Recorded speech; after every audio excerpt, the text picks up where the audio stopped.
Hi friends, welcome to my channel. So ரொம்ப நாளுக்கு அப்புறம் இன்றைக்கி தான் நான் வந்து வீடியோ போஸ்ட் பண்ணியிருக்கேன். ஸோ இன்றைக்கி என்ன பார்த்தீங்கன்னா மட்டன் பிரியாணி. ஸோ நீங்கள் வந்து உங்களுக்கு நிறையா ஸ்டைல் நீங்கள் வந்து பண்ணியிருப்பீங்க, ஃபாலோ பண்ணியிருப்பீங்க. பட் வந்து நீங்கள் இந்த மாதிரி வந்து ஒரு மட்டன் பிரியாணி நீங்கள் செஞ்சீங்கன்னா உங்கள் ஹோல் ஃபேமிலியே நீங்கள் செய்கிற பிரியாணிக்கு அடிக்ட் ஆயிடுவாங்க. ஸோ அதை எப்படி செய்யலான்னு பார்க்கலாம். ஸோ வாங்க வீடியோக்குள்ளே போகலாம். மாதிரி ஒன் பாட் டிஷ் மாதிரி இன்றைக்கி ஒன் பாட்லேயே நம்ம எல்லாம் பண்ண போகிறோம். ஸோ இது என்னோடய ஃபேவரட் குக்கர். ஸோ நல்லா பிரியாணிக்கு சூப்பராக வரும். ஸோ இந்த குக்கரில் பார்த்தீங்கன்னா கொஞ்சமாக ஆயில் விட்டுருக்கேன். ஸோ ஆயில் போட்டுட்டு நம்ம வச்சுருக்க பிரியாணி இலை, பட்டை, கிராம்பு, ஏலக்காய், அப்புறம் வந்து அன்னாச்சி பூ இது எல்லாமே எடுத்து வச்சுருக்கேன். கொஞ்சம் சின்ன சின்னதாக பிச்சு வச்சுருக்கேன் பிரியாணி இலையெல்லாம். பட்டை பார்த்தீங்கன்னா பட்டை 2 பட்டை எடுத்திருக்கேன். ஸோ அதனால் இவ்வளோ பெரிய பட்டை வந்து 2 இது எடுத்து அதை பிச்சு வச்சுருக்கேன். ஸோ அப்புறம் கிராம்பு பார்த்தீங்கன்னா ஒரு 4 கிராம்பு எடுத்திருக்கேன். அப்புறம் அன்னாச்சி பூ 1 எடுத்திருக்கேன். அப்புறம் ஒரு ஏலக்காய். ஸோ வந்து இவ்வளோ தான் நான் எனக்கு எடுத்திருக்கேன். ஃபஸ்ட்டு வந்து இதை வந்து நம்ம அந்த ஆயிலில் வந்து போட்டுடலாம். ஸோ ஆயில் நல்லா ஹீட் பண்ணிக்கணும். ஆயிலில் போட்டிங்கன்னா உங்களுக்கு நல்லாயிருக்கும்.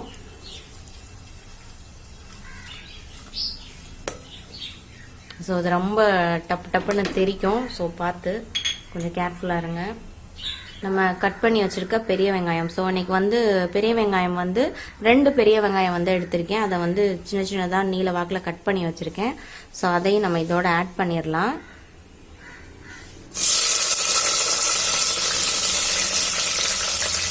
ஸோ 2 பச்சை மிளகா, அப்புறமா தக்காளி.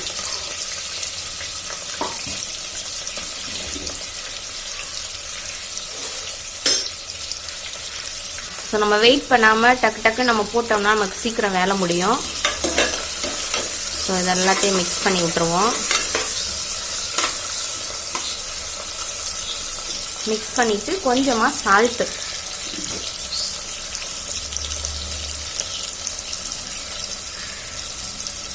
கொஞ்சம் ஆட் பண்ணிடலாம்.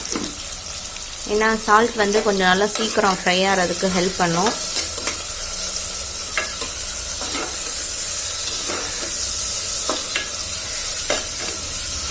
ஸோ இது நல்லா அந்த சைடு ஃப்ரை ஆகட்டும். ஸோ நான் வந்து இப்போ வந்து ஃப்ரெஷ்ஷாக பிரியாணிக்கு ஒரு சீக்ரெட் மசால் வந்து பவுடர் வந்து ரெடி பண்ணியிருக்கேன். ஸோ நான் இப்போ வந்து அந்த பவுடரில் நான் என்னென்ன போட்டேன் அப்படின்றத உங்களுக்கு சொல்கிறேன், நோட் பண்ணிக்கோங்க.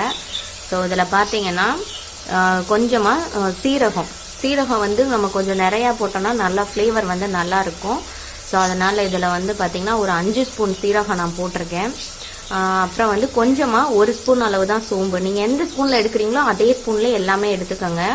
ஸோ அப்போ தான் வந்து பவுடர் வந்து நல்லா வரும். ஸோ அந்த மாதிரி சீரகம் 5 ஸ்பூன், சோம்பு 1 ஸ்பூன் எடுத்துக்கோங்க. அப்புறம் பட்டை பார்த்தீங்கன்னா அதுவும் 2 பட்டை, நல்லா பெரிய சைஸ் பட்டை, இவ்வளோ நீளம் இருக்க மாதிரியான ஒரு பட்டை வந்து 2 பீஸ் போட்டுக்கோங்க. அப்புறம் அன்னாச்சி பூ அது 1 போட்டுக்கோங்க, ஃபுல்லாக 1 இருக்கிறதா.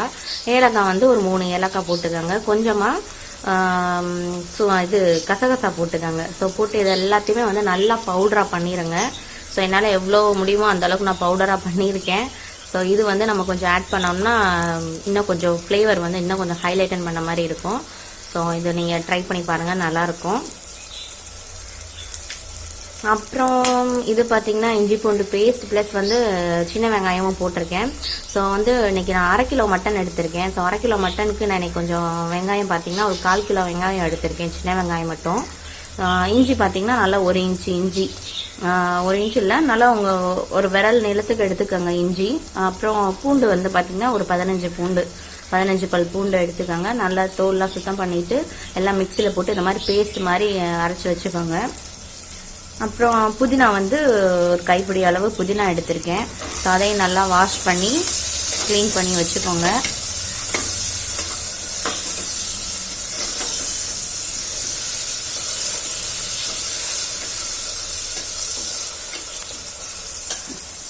அது பண்ணியாச்சு.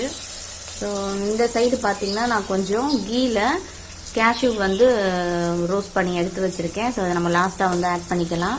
அப்புறம் பிரியாணிக்கு ஆஸ் யூஷுவல் கொஞ்சம் தயிர் போடுவோம், தயிர் கொஞ்சம் வச்சுருக்கேன். மட்டன் வந்து போனாக இருந்தாலும் சரி, போன்லெஸ்ஸாக இருந்தாலும் சரி யூஸ் பண்ணிக்கோங்க. கொழுப்பு இருந்தால் கொஞ்சமாக மட்டும் ஆட் பண்ணிக்கோங்க, கொஞ்சம் நல்லா வரும். ஸோ இன்றைக்கி நாங்கள் 1/2 கிலோ மட்டனுக்கு பார்த்தீங்கன்னா 2 டம்ளர் ரைஸ் வந்து நான் எடுத்திருக்கேன். ஸோ வந்து நார்மல் ரைஸ் தான் எடுத்திருக்கேன். இன்னைக்கு பிரியாணி ரைஸில் பண்ணல, நார்மல் ரைஸ்லேயே பண்ணலான்னு. ஸோ இன்னைக்கு வந்து பண்ணிடலாம். ரொம்பவே ஈஸியாக இருக்கும். உங்களுக்கு இது செய்கிறது ரொம்ப பிரியாணி பண்ணுறோம் அப்படின்ற ஒரு சலிப்பு வந்து இருக்காது. ஸோ வந்து உங்களுக்கு இந்த மாதிரி நீங்கள் செஞ்சு பார்த்தீங்கன்னா நல்லா டேஸ்ட்டும் வந்து நல்லாயிருக்கும், டிஃப்ரெண்ட்டாக இருக்கும். ஸோ அந்த சீரகம் வந்து இந்த மாதிரி நம்ம பவுடர் பண்ணி போடுறது வந்து நல்லா டைஜஷனுக்கும் ஹெல்ப் பண்ணும். அதே சமயம் ஃப்ளேவரும் பார்த்தீங்கன்னா சூப்பராக இருக்கும், பிரியாணியோட ஃப்ளேவரு. ஸோ நீங்கள் ஒன்ஸ் வந்து நீங்கள் ட்ரை பண்ணி பாருங்கள், கண்டிப்பாக நல்லாயிருக்கும்.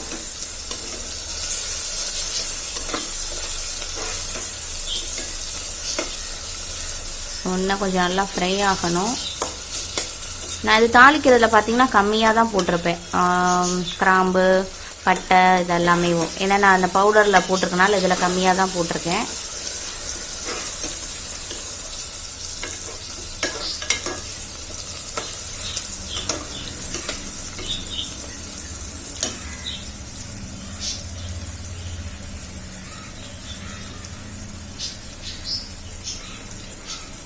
ஸோ நீங்கள் ஒன்ஸ் வந்து பிரியாணி பண்ண போகிறீங்க அப்படின்னா ஃபர்ஸ்ட் வந்து எல்லாமே இந்த ப்ரிப்பேராக எடுத்து வச்சுக்கோங்க. என்னென்ன தேவையோ அந்த திங்ஸ் எல்லாமே எடுத்து வச்சுக்கோங்க.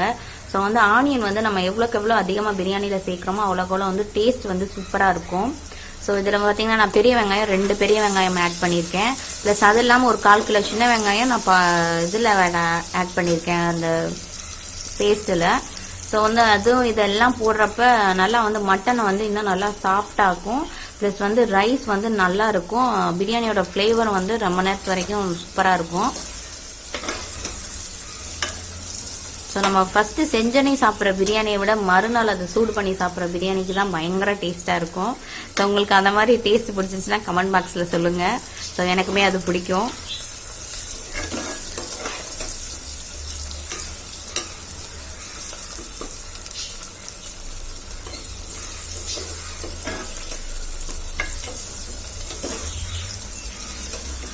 நான் தக்காளி பழம் 1/2 தக்காளி பழம் தான் போட்டிருக்கேன்.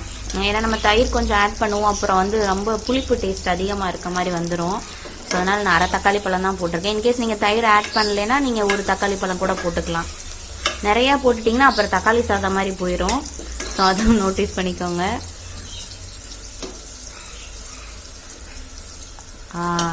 இந்த அளவு ஃப்ரை ஆனதுக்கப்புறம் நம்ம வச்சுருக்க இந்த பேஸ்ட் வந்து ஃபுல்லாகவே நம்ம போட்டுடலாம்.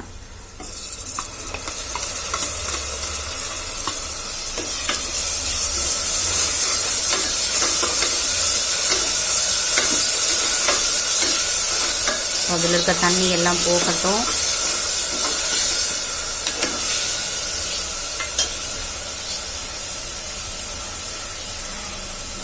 சிம்மில் வச்சுருங்க. ஏன்னா நம்ம இஞ்சி பூண்டு பேஸ்ட் எல்லாம் போட்டுக்கலாம், லைட்டாக அடி பிடிக்கும். ஸோ அதனால் சிம்மில் வச்சுக்கோங்க. சிம்மில் வச்சுட்டு இது நல்லா வந்து ஃப்ரை ஆகட்டும். இதுலேருந்து கொஞ்சமாக ஆயில் வந்து செப்பரேட் ஆகும். ஸோ அந்த டைமில் நம்ம வந்து மசால்ஸ்லாம் ஆட் பண்ணிக்கலாம்.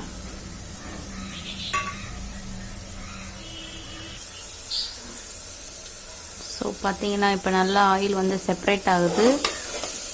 ஓரளவுக்கு நல்லாவே வந்து ஃப்ரை ஆயிடுச்சு. ஸோ இந்த டைமில் நம்ம வச்சுருக்க மசாலாஸ் வந்து எல்லாம் ஆட் பண்ணிடலாம்.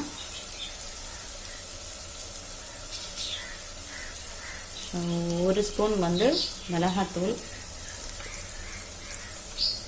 நம்ம காரம் பார்த்துட்டு நம்ம அப்புறம் ஆட் பண்ணிக்கலாம்.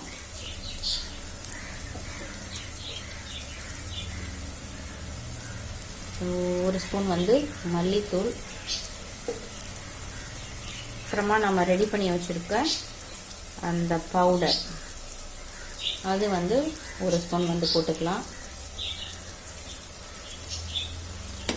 ஸோ இதில் வந்து சீரகம் தான் அதிகம் இருக்கும். நம்ம இந்த ஆட் பண்ண மசால்ஸ் வந்து கொஞ்சம் கம்மி தான். ஸோ அதனால தான் நான் வந்து ஒரு ஸ்பூன் ஆட் பண்ணியிருக்கேன்.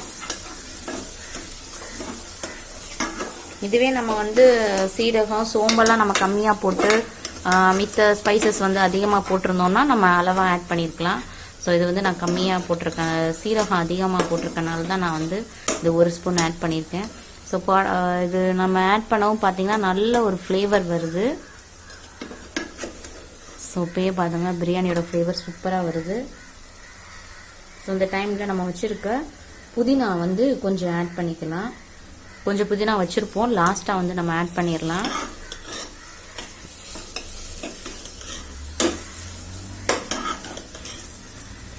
இதை ஆட் பண்ணிட்டு இப்போ என்ன பண்ண போகிறோன்னா, நான் இன்னும் மட்டனை வந்து வேக வைக்கலை. ஸோ வந்து இந்த மசால்ஸோடு நான் சேர்த்து வேக வைக்க போகிறேன்.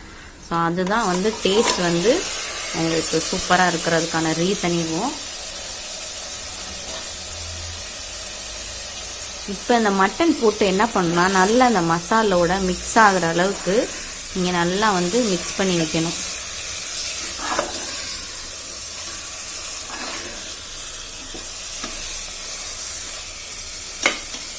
ஓகே, இப்போ நம்ம தண்ணி வந்து ஆட் பண்ணிடலாம். ஸோ நம்ம மட்டன் வேகிற அளவுக்கு தண்ணி வந்து ஆட் பண்ணிக்கோங்க.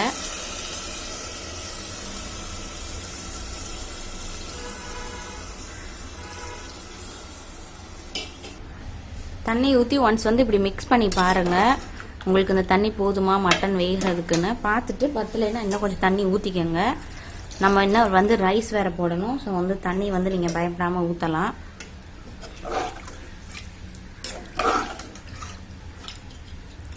ஸோ இப்போ இது வந்து நல்லா குக் ஆகட்டும். இப்போ நம்ம இதை வந்து மூடி போட்டு மூடி நம்ம நார்மலாக மட்டனுக்கு எத்தனை விசில் வச்சு வேக வைப்போமோ அது மாதிரி வேக வச்சு எடுத்துட்டு அதுக்கப்புறமா தான் நம்ம அரிசி வந்து ஆட் பண்ண போகிறோம். ஸோ அப்போ வந்து டேஸ்ட் வந்து இன்னும் நல்லா சூப்பராக இருக்கும். நான் உங்களுக்கு இதை வேக வச்சுட்டு எப்படி இருக்குன்னு காட்டுறேன். ஸோ இப்போ பார்த்தீங்கன்னா நம்மளோட மட்டன் பார்த்தீங்கன்னா நல்லா வெந்துருச்சு. ஸோ தண்ணி பார்த்தீங்கன்னா இவ்வளோ தண்ணி இருக்குது.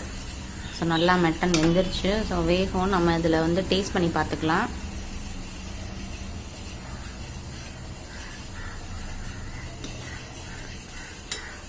உப்பு காரம் எல்லாமே கொஞ்சம் கம்மியாக இருக்குது. ஸோ நம்ம வந்து கொஞ்சம் சேர்த்துக்கலாம். ஏன்னா நெக்ஸ்ட் வந்து ரைஸ் போடுறப்ப நமக்கு வேணும் அந்த தேவையான அளவு உப்பு காரம் இருந்தால் தான் டேஸ்ட் வந்து நல்லாயிருக்கும்.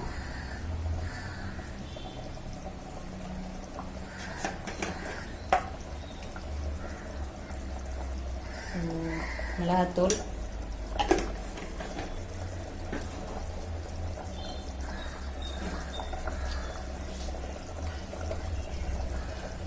உப்பு,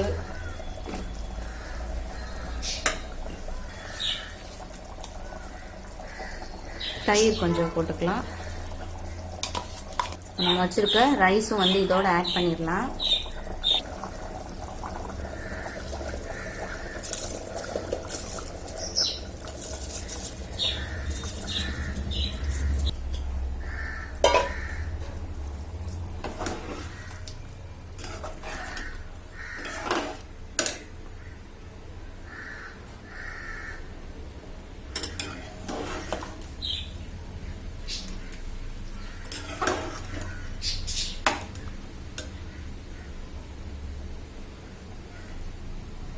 நம்ம இப்போ வச்சிருக்க புதினா இலை கொஞ்சம் போட்டுருவோம்.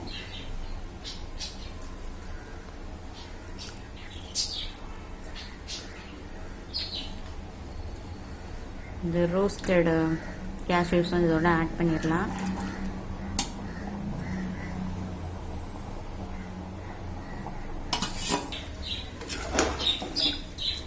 ஸோ நல்லா இந்த மாதிரி மிக்ஸ் பண்ணி பார்த்துக்கோங்க, தண்ணி வந்து நமக்கு எந்த அளவுக்கு தேவைப்படும் அப்படின்றது.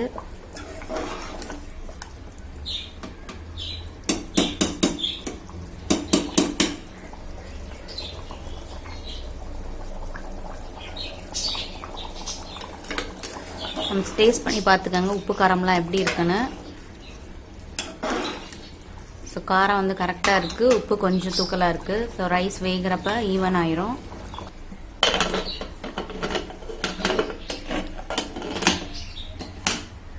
ஸோ சிம்மில் வச்சுட்டு மூடி போட்டு மூடிடலாம்.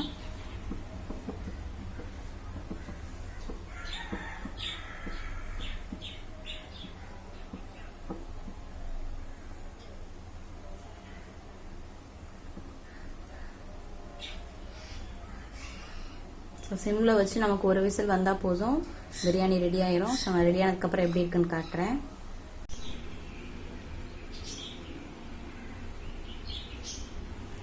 ஸோ இப்போ நம்ம பிரியாணி எப்படி இருக்குன்னு ஓப்பன் பண்ணி பார்த்துடலாம். ஸோ அந்த விசில்லாம் நல்லா அடங்கிடுச்சு. வாவ், சூப்பராக இருக்குது.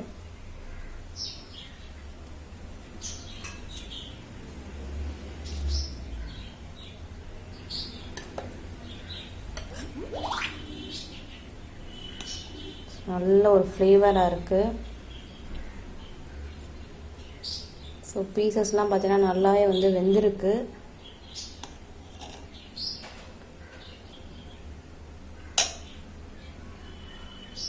இதோட சூப்பரான மட்டன் பிரியாணி ரெடி ஆயிடுச்சு. ஸோ நான் இதை வந்து சூப்பராக ப்ரெசென்ட் பண்ணிட்டேன். ஸோ இன்னைக்கு பார்த்தீங்கன்னா ரைத்தா ப்ளஸ் வந்து பாயில்டு எக் இதோட தான் இன்னைக்கு பிரியாணி வந்து சாப்பிட போகிறோம். ஸோ பாருங்கள், பார்க்கவே வந்து நல்லா வந்து டெம்டிங்காக இருக்குது. ஃப்ளேவரும் சூப்பராக இருக்குது. ஸோ நீங்களும் இந்த பிரியாணி உங்கள் வீட்டில் செஞ்சு பார்த்துட்டு எப்படி இருக்குன்னு மறக்காமல் கமெண்ட் பாக்ஸில் சொல்லுங்கள். மறக்காமல் சேனலை சப்ஸ்கிரைப் பண்ணுங்கள், லைக் பண்ணுங்கள், ஷேர் பண்ணுங்கள். தேங்க்ஸ் ஃபார் வாட்சிங். பாய்.